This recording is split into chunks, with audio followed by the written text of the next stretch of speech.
Welcome to homework.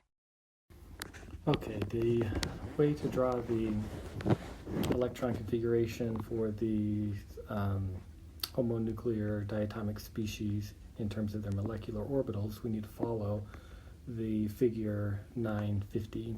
This will tell us the order in which we are filling in the electrons. For N2 plus, we have 9 valence electrons, and the order will be sigma 2s star, pi 2p, and then sigma 2p. Pi 2p we can put in 4, but on the sigmas just 2. And we do the same thing with O2. We're recognizing that the order has switched here with O2.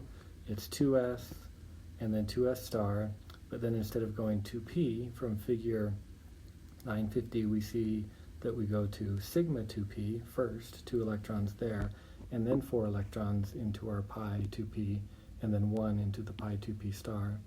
Then we go to carbon, and we're back to a similar electron molecular orbital electron configuration, where we go sigma 2s star, and then we go to pi 2p, but we don't need to fill that up completely because we only have 3 valence electrons left.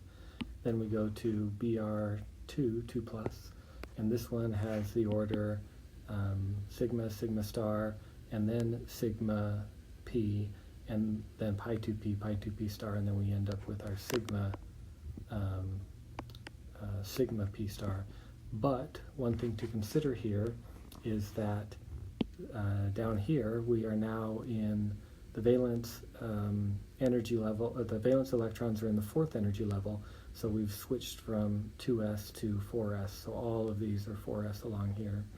Then to calculate bond order will be 1/2 the number of electrons in bonding molecular orbitals minus the ones in antibonding, which are the star molecular orbitals.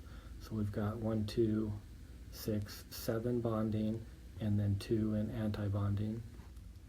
And then, so that gives 8 minus 3, 7 minus 2, which is 2.5. Similarly, we add up all of the bonding electrons in the bonding molecular orbital, that's 8. We subtract off the 3 that are in antibonding, that gives us 2.5. And then for carbon 2 plus, we've got 2 and 3, so we've got 5 in bonding and then 2 in antibonding, bond order of 1.5. And then for Br2 minus, that's where we end up with 8 in bonding and 8 in non-bonding or antibonding, with a bond order then of 0. So all of these species are expected to exist except for the one that has a bond order of 0, which is Br2 minus.